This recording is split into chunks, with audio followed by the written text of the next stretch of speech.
It's Christmas Eve in 1945. George Sauter and his wife Jenny are at their cozy home in Fayetteville, West Virginia, celebrating the holiday with 9 of their 10 kids.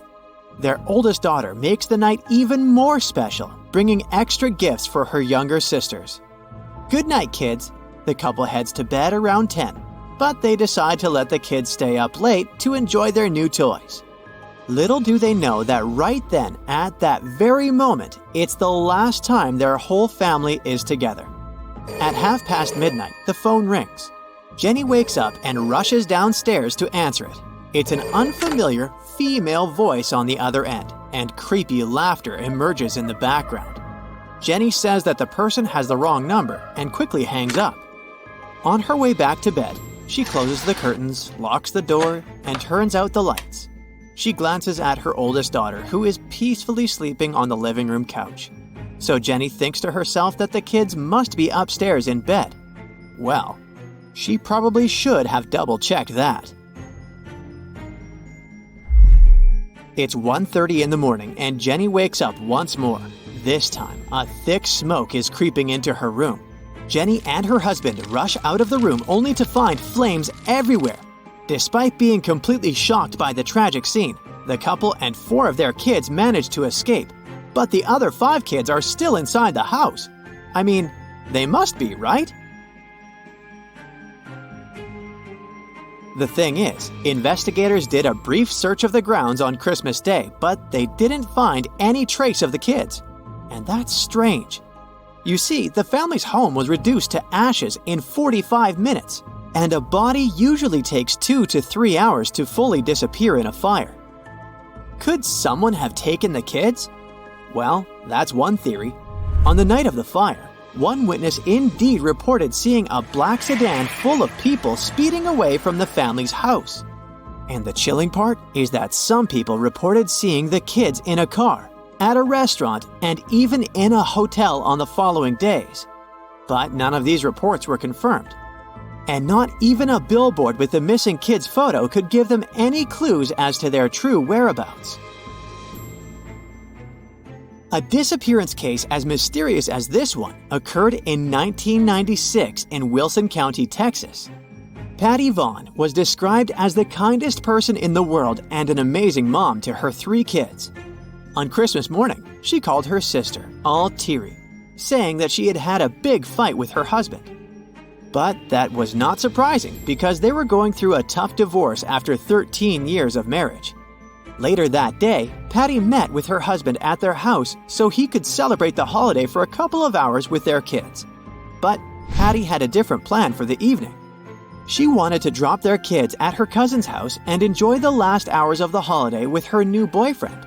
Unfortunately, she never got to meet him that night.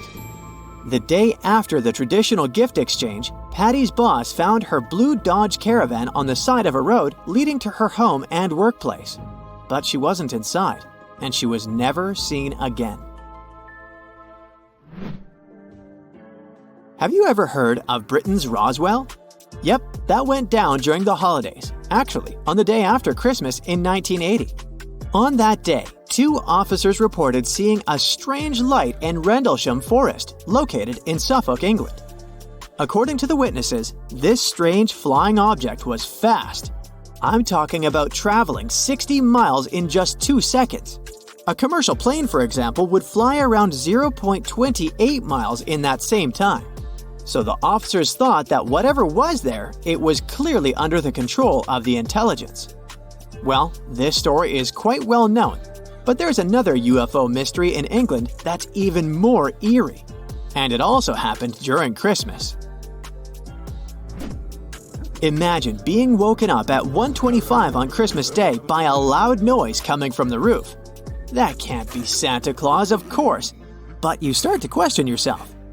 What started as the noise of branches hitting the roof becomes louder and louder until it sounds like giant hailstones, making you crazy. You stick your head out of the window and see nothing. Absolutely nothing. The sound then turns into a hum, then into a faint whisper. What looks like a horror movie plot happened to Mildred Head in 1964 in Warminster, a small town in Wiltshire, England. But she was not the only one. Later that morning, another woman was walking down the street when she was suddenly thrown to the ground by the force of savage sound waves. Around the same time, a couple was surprised by a similar noise. They described that frightening sound as if 5,000 tiles from their roof were ripped off and then put back on again. In total, more than 30 people reported hearing mysterious noises that Christmas morning. That was just the start of what we now call the Warminster Thing, a decades-long enigma of UFO sightings, scary sounds, and cars mysteriously breaking down after these strange occurrences. Over 50 years have passed, yet no theory can fully explain what happened in the UFO capital of the UK. Santa Claus coming down the chimney, 8 tiny reindeer, stockings filled with gifts. This perfect holiday recipe is described in the "'Twas the Night Before Christmas" poem. But there's a mystery hidden in that iconic poem. You see, the verses were first published in a newspaper called the Troy Sentinel on the 23rd of December, 1823. But there was a problem. The poem didn't have an author. This mystery persisted for 21 long years until a language professor from New York City named Clement Clark Moore claimed authorship. Mystery solved? Well, not exactly. A letter from 1879 raises an intriguing possibility. The author of the poem might not be who we think. In this letter, the daughter of a New York poet and farmer named Henry Livingston Jr. says that "'Twas the Night Before Christmas" is actually her father's work. She was too young to have heard the poem when it was originally recited, but the family says that her father read the poem to his kids 16 years before it was first published in the newspaper. But don't get too excited, because this whole story will probably remain a Christmas mystery. The truth is that the alleged author passed away just 5 years after the poem's publication, never once claiming to be the real author. The holiday season is usually a peaceful time of the year, but 1997 was an exception to this rule. It's December 22nd, and Beth Ann Ricketts decides to do some Christmas shopping in the morning. She grabs her black purse and leaves her home in Des Moines, Iowa. She buys gifts for her kids and even decides to treat herself, choosing a special dress for New Year's Eve. Unfortunately, she never got the chance to wrap those presents. Beth Ann never returned home, and a series of strange events unfolded after her disappearance. Later that same day, at 2 o'clock in the afternoon, a fire broke out in her house. In her bedroom, to be more precise, and the firefighters couldn't determine its cause. On Christmas Eve, TV networks in Des Moines were discussing Beth Ann's disappearance. Shortly after her story aired, her boyfriend called the police and informed them that she wasn't missing after all. According to him, Beth Ann called him, saying that she was okay and didn't want to be found. Unfortunately, she hasn't spoken with friends or relatives since that holiday, not even her 2 daughters and her son. And that's weird to say the least. So, her family is still searching for the answers to this mystery. Christmas time is here. You finally found a nice tree, brought it into your home, and now you're ready to decorate. But first off, you should unclog your toilet because something smells really bad in your place. Oh, wait, could that be your new tree? Possibly. And there can be a couple of reasons for that. First, when you bring the tree home, it's cut down but still alive. That means it will try to seal the cut in its trunk with resin to heal itself. So if you just put it in the water, the tree won't absorb any. You'll end up with stagnant water in the bucket, and it won't take too long before it starts to stink. So, when you first bring your new Christmas tree in, take a sharp knife and refresh the cut so the tree can start drinking the water. Or, you might have brought it too early. A Christmas tree enters the final stage of its life when you bring it indoors. When a tree has withered, it stops absorbing water. So, to keep it fresh for a longer time, it would be better to store it somewhere in a cold place, like a garage, or maybe even your garden for a while before you bring it inside. This way, your tree will get about 2 extra weeks before it starts to dry out. You can do your best, but there's always an option that you have picked the tree that wasn't fresh from the beginning. Not every vendor sells Christmas trees that are recently cut. Sometimes, they leave them in a warehouse for a few weeks before taking them out on sale. Here's a tip to notice the difference. When choosing your tree, run your hand through a branch. If you see needles come off, keep looking for a fresher one. But if you did buy a tree that's not that fresh, you can still perk it up.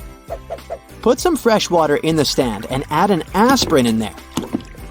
Or you can try to mix some sugar, aspirin, and a little bit of lemon juice to get a couple of extra days of a good-looking tree that smells well. Sometimes, trees smell bad not naturally. It's done on purpose. Lincoln, Nebraska had a problem with people who kept stealing Christmas trees. To stop them, they had to add a liquid called fox urine. You can get that in a store that sells trapping supplies. They sprayed this liquid on their trees and left signs that claimed that the smell was really bad, especially if you brought the trees indoors. And to make the stench even stronger, they added a pinch of skunk smell. That combination was awful enough to keep the thieves away. On the campus of the University of Minnesota, people would either take whole Christmas trees or they would cut off the tops of those big evergreen ones. To stop this, the team in charge of taking care of the land of the university started spraying the trees with a strong, bad-smelling liquid that skunks use as a defense mechanism. And it worked. Ever since 2012, no trees have disappeared from the campus. In Port Republic in New Jersey, people also had to use a stinky mixture to protect their Christmas trees from being stolen. This time, if you brought the tree inside a warm house, you'd sense something similar to the smell of rotten eggs. One homeowner from Lancaster County, Nebraska, didn't feel like applying the smell. So he just left a few warning signs that his tree was sprayed with something disgusting. It worked for a couple of years, until he decided not to put up the sign since the tree had grown too tall, so he thought it was safe. But that was the year when thieves took it. Minnesota also had a problem with people stealing Christmas trees. Their Department of Natural Resources watched a property in a forested area for 2 nights because they'd wanted to catch a young couple who kept stealing spruce trees from the land that was in the ownership of the state. That couple was kinda like a modern version of Bonnie and Clyde. They had illegally cut down almost 2,000 trees. They wanted to sell them, but eventually they ended up arrested. Of course, Christmas is not only about smelly or non-smelly trees. Different countries have their own ways of celebrating this holiday. For example, in Austria, there's a character called Krampus, who scares kids who haven't been good and leaves them sticks. In Catalonia, a region in northeastern Spain, they have a nativity scene with their own funny figurines. They also have a pretty unique tradition called Dia de Nadal. It's a log with a red hat and a face drawn on it. They treat it as a Christmas character. They feed the log bits of food and then hit it with a stick while singing a special song. The log is then supposed to poop out presents, which are often pieces of nougat candy. In Sweden, Christmas is not Christmas without Donald Duck. About 40% of Swedish people gather around their TVs on Christmas Eve to watch this popular cartoon. Ever since 1959, their main TV channel has been showing a special program called Donald Duck and His Friends Wish You a Merry Christmas. Back in the day, Sweden had only 2 TV channels, so this was the only time they could actually watch American and Disney cartoons. The tradition became so popular among people that many, during this program, used their phones less. There were even fewer emergency calls at that time. It's a tradition they really value, not something you can perhaps record and watch later. People are so into the show that they watch it in silence unless there's a funny scene when they laugh or when they want to share their favorite lines. Here's something that will warm your heart. J.R.R. Tolkien, the author of The Lord of the Rings, wrote letters to his kids every year where he presented as Father Christmas. These letters started off as simple Happy Christmas cards, but as time went by, they turned into more complex stories. After a while, he even started talking about goblins, a polar bear sidekick, the man on the moon, snow elves, and many other magical things. He even developed a special Arctic language. People in Iceland have a beautiful cozy tradition, which in translation from their language means Christmas book flood. It started back in the 1940s when paper was in short supply, so many would exchange books as presents. This tradition has remained, which is why Icelanders, even today, love giving and receiving books for this time of year. Sometime around mid-November, every household gets a book catalog they can use to order gifts for their family and friends just in time. The main day for exchanging presents is Christmas Eve. They open gifts and later enjoy hot chocolate and reading their new books. Not all countries have a custom of opening Christmas gifts together on the same day. Some are shocked to hear that in certain countries, families open their presents on December 24th. Hollywood movies often show families who put out Christmas and milk for Santa, who comes to visit on Christmas Eve. And the following day, they wake up and start ripping the paper off their presents. Sometimes in the movies, you can see people who exchange a single gift on Christmas Eve. The presents are usually festive pajamas, which they wear and sleep in on December 24th. This way, they kinda prepare for all the joys, excitement, and opening presents the next day. Japan has its own unique tradition. Instead of preparing a homemade meal for Christmas Day, they eat fried chicken from KFC. It's so popular that people have to make their KFC orders weeks in advance to make sure they'll get their food. The Kentucky for Christmas slogan started as a part of a marketing campaign back in 1974, and now, decades later, about 3.6 million Japanese people enjoy their fried chicken for Christmas. People in Norway pay only half their tax in November, so everyone has more money for Christmas. That way, a month before Christmas is the time when Norwegian employees really make the most of their working hours. They might even put in a bit of overtime. Christmas, the season of lights, also has a dark side. Legend has it that Christmas Eve is a time for spirits to stroll the earth. Today, we'll look at scary monsters, mysterious entities, and more. The Yule lads, hailing from Iceland, make for quite a Christmas tradition. In contrast to the charming 7 dwarfs of Snow White, these 13 gnome-like trolls bring a touch of quirkiness to the holiday season. The Yule lads first made their literary debut in a 17th century poem. These playful youngsters, each with their own unique names and abilities, sprinkle a touch of mischief in the 13 days leading up to the grand Christmas celebration. Their cozy home is nestled in a mountain cave, where they reside with their interesting parents.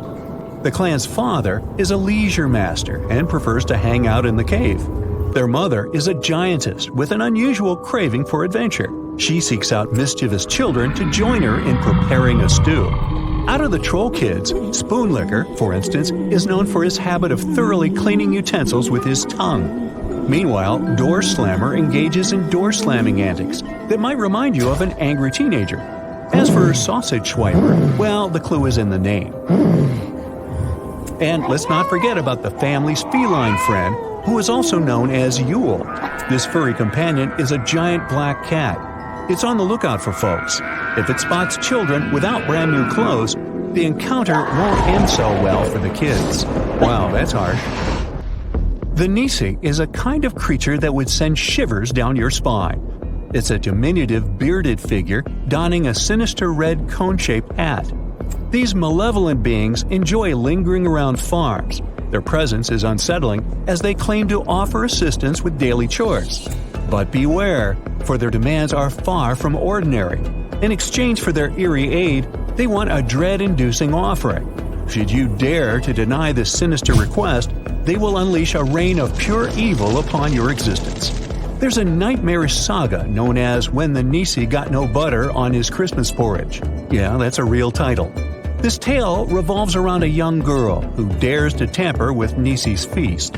She places the butter beneath the porridge, invoking his wrath. The horrifying consequences? He takes care of the farm's prized cow using his powers. Takes care, In Scandinavian folklore, many people know this creature as Tomten, too. Mary Lloyd is here to make you run for your life. It's New Year's Eve, and you're a young whelp. Suddenly, you hear some mysterious knocking at your door. As you swing it open, you're met with a spine-tingling sight. It's a tall, creepy figure wearing a long, flowing cloak with a horse's skull on its head. It's accompanied by a group of people who are chanting something in an eerie way. To make it even more unsettling, the horse skull has fake eyeballs in its eye holes, and its mouth is slightly open. This whole scene scares you so much that you can't even move. Not the vision of sugar plums you'd rather have. And then we have the Karakonkolos, hailing from the lands of Turkey and Bulgaria. Now picture a more sinister version of the elusive Bigfoot. The Karakonkolos lurks on street corners, posing riddles to passers-by. Answer correctly, and you may escape unharmed. But should you fail, you risk being plunged into a frigid slumber, even colder than the wintry night. In other corners of the world, the Karakonkolos revel in trickery, often masquerading as a familiar voice, tricking unsuspecting victims into venturing out into the snow. This eerie boogeyman is said to have originated from the Greek Kalakanzaros, its sinister influence echoing across the land. So, the Kalakanzari in Greece are a breed of goblins. For most of the year, they dwell underground, secretly plotting to bring about the apocalypse. However, when Advent arrives, they emerge into the human domain with sinister intent, sowing mischief and malevolence. These creatures are often described as dark, furry entities adorned with tusks and horns. They're male and curiously well endowed in their grotesque forms. Meet Frau Perkta, a character who comes from Germany and Austria. Now, she may go by different names, like Italian La Befana or Russian Babushka, but her modus operandi remains consistent. During the 12 delightful days of Christmas, she shifts between being a sweet, beautiful alpine goddess and a mischievous, some say mischievous, wrinkled hag, depending on your contact with her. She's quite the mood ring. If you've pleased her, you might just see a youthful presence. But if you get on her bad side, she's been known to perform a bit of DIY surgery. Frau Perkta is a remnant from Alpine paganism in the early Middle Ages. It's strongly associated with Berchtentag, also known as the Fest of the Epiphany, which happens on the 12th night after Christmas, on January 6th. As for her name, Perkta means bright one, a fitting moniker. Her look is complete with a knife concealed under her skirt. Careful sitting down. The next one is Krampus. His name is rooted in the German term Krampen, which means claw. It's a creature hailing from the eastern Alpine corners of Europe. Legend has it that Krampus takes it upon himself to playfully remind naughty children of the importance of good behavior on the evening of December 5. His methods are imaginative and way above having a chat with little humans. Meanwhile, his kind-hearted partner in holiday cheer, St. Nicholas, rewards well-behaved youngsters the next day during the joyful Feast of St. Nicholas. These traditions trace their roots as far back as the 6th century. Today, many European towns enthusiastically host Krampenslauf, or Krampus runs. People dress up as him at festivals. And for those with a penchant for sending unique holiday greetings, there's the holiday cards option. In an Alsatian legend, there's a story of Hans Trapp. No, not the Von Trapp family. Hans is a local figure known for his extreme greed and lack of moral principles. He resorted to practicing witchcraft and making pacts with evil forces in pursuit of wealth. He faced a dramatic downfall. He lost both his wealth and his place in society. To evade detection, he adopted the guise of a scarecrow and wandered the countryside. At a certain point, he became fixated on the idea of experiencing the taste of human flesh. Oh boy. God recognized that matters had spiraled out of control and struck Hans Trapp with a bolt of lightning. He met his end, yet there are accounts of his spectral return on Christmas. Belsnickel is a character of German folklore. It's traditionally known for its unique role in guiding children toward better behavior, offering an intriguing contrast to the jolly figure of St. Nicholas. The term Belsnickel can be traced back to the fusion of bells, an older German term signifying fur, and nickel as a nod to St. Nicholas. Belsnickel is known for his visits to children, during which he engages them in friendly conversations and playful inquiries. Based on their responses, he may opt to reward them with a gift or employ a form of discipline, often involving a wooden rod. Belsnickel's origins can be traced back to the Middle Ages. The final touch is Grilla. She is a giantess who is able to sense children misbehaving all year round. She keeps a record of those children and sees them as snacks during Christmas time. Wait a minute, didn't we mention her before? If you ask this question, you're an attentive, devoted brightsider. We have indeed mentioned her, the mother of the Yule lads. Remember that crowded family with the black cat? Now, Pierre Fouettard was a butcher. He was known for his involvement in the cases of abduction and robbery, leading to tragic fates for children. St. Nicholas uncovered his gruesome acts and miraculously revived the children. In retribution, Pierre Fouettard was sentenced to a lifetime of servitude, accompanying St. Nicholas and managing wayward youngsters. Well, thanks anyways, but I think I'll just stick with Santa Claus. Oh, and the reindeer. This Christmas, Jake decided to play a game with his sons. He would only give them their Christmas presents if they could win at his game. He would ask them a series of questions, and they would get as many gifts as they answered the riddles correctly.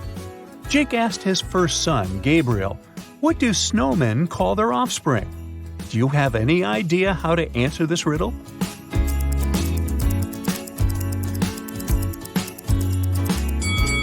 They call them children. Duh. Then Jake asked his only daughter, Julia, another question. "Knock, knock," he said. "Who's there?" she answered. "Tree," Jake said. "Tree who?" Can you guess the answer to this riddle?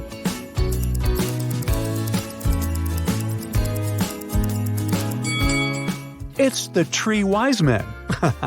This one was definitely hard. His kids were doing so good that he decided to switch it up a little. He asked his son Aaron, "What do you call a disrespectful reindeer?" What's the answer here, huh?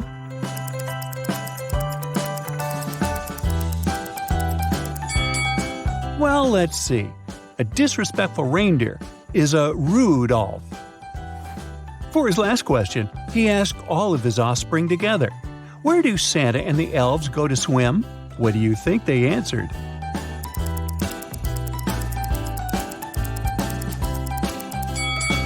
The North Pole, of course. On one of his trips, Santa brought with him some delicious walnut cookies.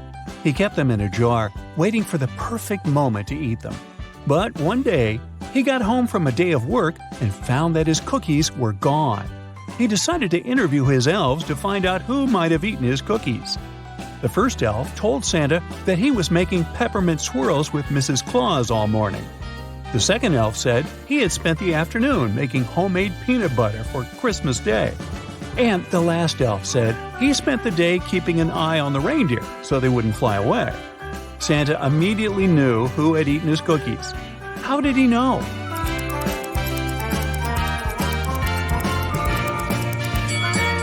Take a look at the second elf's tongue. It's completely swollen. Elves are allergic to all types of peanuts, swollen from eating the cookies. Plus, his alibi is fake. If he had spent the day making peanut butter, he would have gone to the elf hospital for sure. At Somerville Middle School, the teachers decided to play a prank on their students to make the holiday season more cheerful. The principal announced on the speaker that there was a robber on the loose.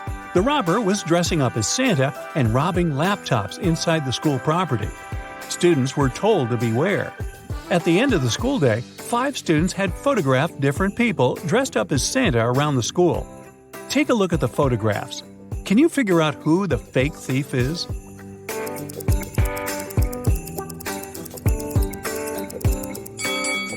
The thief is the second Santa on the left. Take a look at his shoes. They're much bigger than the other shoes. He must be hiding something inside of it. In 3 different parts of the world, 3 Santa Clauses are getting ready for their big night. They're about to leave the comfort of their homes to go and distribute gifts all around the world. Take a good look at the image below.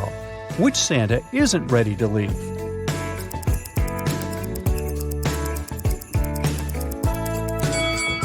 He's the one in the middle. He still doesn't have his belt on. He can't leave without his belt.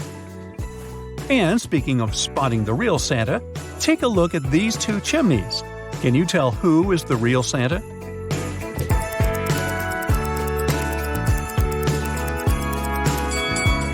Take a look. The guy on the left has huge legs, and there's some green fur poking out of his pants. It must be the Grinch. The real Santa is the guy on the right, that's for sure.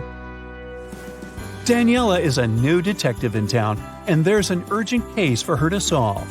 At night, someone robbed a mall and stole all the presents prepared for the winter show. In the morning, the videos from the security cameras were analyzed, and the police found 3 main suspects. All of them were interrogated. Bernard said, "I have nothing to do with it. I came from work yesterday and was watching football until I fell asleep."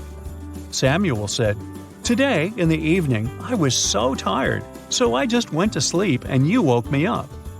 And Jason said, "I was studying all night for my exam in the afternoon." Who should Daniela arrest?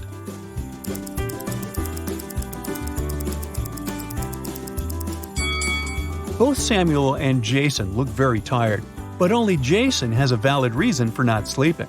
But Samuel called the previous day today by mistake, which means he probably didn't sleep at night and there was no difference for him between the 2 days. It was definitely him. Santa arrived in LA to give out gifts for children in the region. He parked his sleigh on top of a family's home and traveled down their chimney. He left their gifts under the tree and decided to check if the family left some cookies for him to snack on. He found the dinner table set with delicious meals: candy canes, hot chocolate, gingerbread, and a turkey. Can you tell which food doesn't belong at a Christmas table?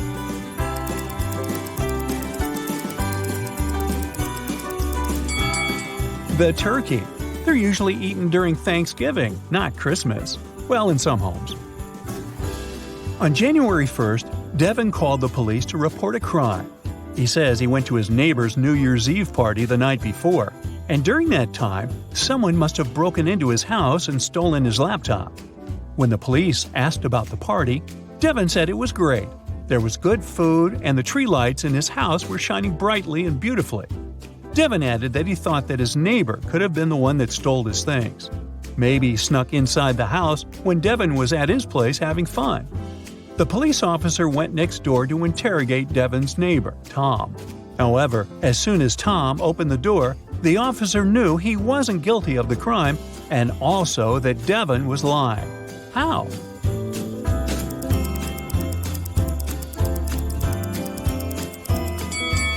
Look at Tom's Christmas tree. There are no lights, meaning it was probably not even working on the night before. Devin was lying. He probably just wanted to get some insurance money. 4 Santa Clauses were flying aboard a commercial flight. But just before the aircraft was about to take off, the airline got an anonymous call saying that someone was trying to smuggle illegal goods into the aircraft. So they had to check everyone's bags. Each bag went through the X-ray machine again. The first Santa was carrying an extra pair of wigs, shoes, and costume. The second Santa was carrying shaving cream, a book, and several naughty or nice lists. The third Santa had a stash of money, a laptop, and another wig. And the fourth Santa was carrying a few gifts and some gingerbread. Can you guess which Santa is a criminal?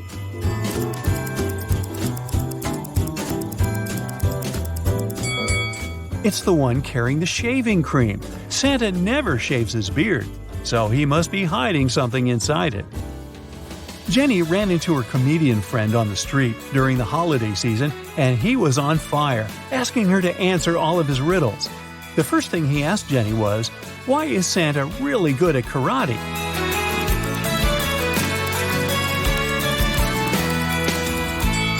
"Because he has a black belt." Way to go, Jenny. Then he asked her, if December 31st is the end of the year, then what is the end of Christmas?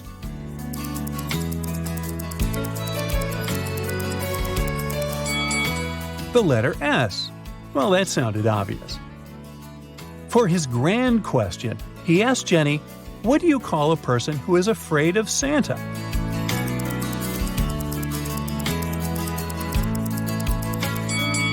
The answer? Claustrophobic. Christmas is just around the corner, but you received a letter saying you didn't make it to Santa's nice list. You were naughty all year long and are not getting any presents unless you prove you are filled with Christmas spirit. Now, what would you say is the best way to do that? Praying, dancing in the middle of the street, or singing Christmas carols?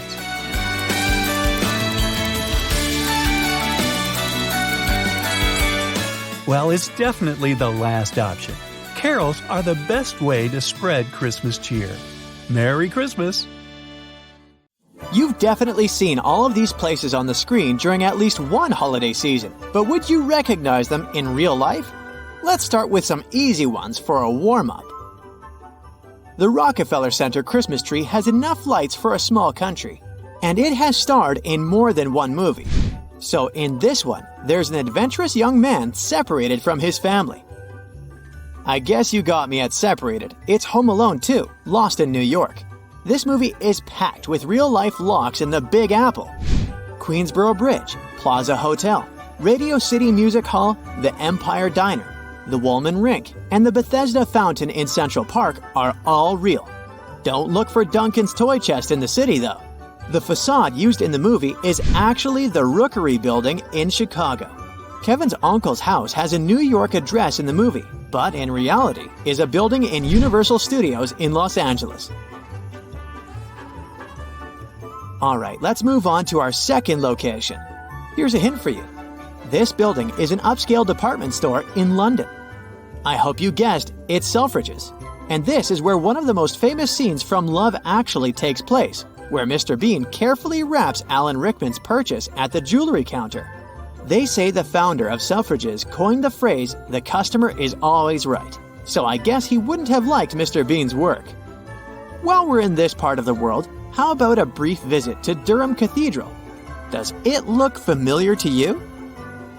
Anyone who has used the holiday season as an excuse to watch Harry Potter again will recognize this building. In the first movie, it played the part of Hogwarts on multiple occasions. Here, Harry releases his owl Hedwig, and Hagrid talks to the famous trio. In the second part, it's the place where Professor McGonagall teaches students to change animals into water goblets. How about this location? I know it's impossible to trick you. It's Harry Potter again. Alnwick Castle in Northumberland in northern England is the place where Harry and others learn to fly broomsticks for the first time. You can visit this place as it often has events and has some cool exhibits related to the saga. This house looks too good to be real, but it is. Do you remember seeing it in any holiday classic? It's Ralphie's house from A Christmas Story. You can visit it any time of the year in Cleveland, Ohio, and even stay overnight. There's also a museum across the street with costumes and memorabilia from the movie and rare behind-the-scenes photos. Moving on, does this location ring a bell? If you've seen it once, you'll never forget it. It's a Wonderful Life is one of the holiday classics. It was set in a fictional town in upstate New York and filmed in a movie studio in sunny Los Angeles. But a town called Seneca Falls claims to be the real-life prototype of Bedford Falls. It has a similar location, houses, downtown, and of course, the iconic bridge where it all begins. The director had a family in the area, so they say he stopped here for a haircut while working on the movie. If you're craving some holiday magic, you can visit It's a Wonderful Life Museum in the former movie theater. Let's make things a little bit harder, shall we? Do you recognize this beautiful house? Well, it doesn't scream winter because it's a luxurious mansion in Southern California that became famous after The Holiday. The villa where Cameron Diaz's character lives was designed by a famous architect, Wallace Neff, as his own house in the late 1920s. It was built in the Mediterranean style and has a lot of beautiful details. But you don't see them in the movie because the interiors were on a separate soundstage. Several years ago, the mansion was on the market for around $12 million. This village looks like it comes straight from a fairy tale, but it's real, and you will easily remember it if you've seen this holiday classic. Did you get my hint? The holiday classic. Yep, it's the village where the second main character of the beautiful love story lives. You won't find Iris's house here because even the exterior was built for the movie. But the village itself is probably the most photographed place in Surrey, England, and it's called Sheer. It has some small shops, a tea house, a museum, an art gallery, 2 pubs, an old church, and the cutest old footbridge across the stream running through the center of the village. They had to cover the whole place in artificial snow to make it look like an idyllic December. Okay, I know you know what this building is, but what famous scene from which holiday movie was filmed inside its elevator? Yep, I think I gave it away when I said elevator. It's Elf, of course. The ever-awesome story of a human who was raised amongst elves at the North Pole, but eventually found his way to New York.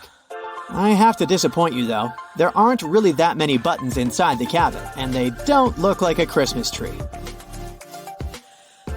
This landscape looks nothing like December, but the movie in question features some awkward family lunches and ugly sweaters, so trust me, it belongs here.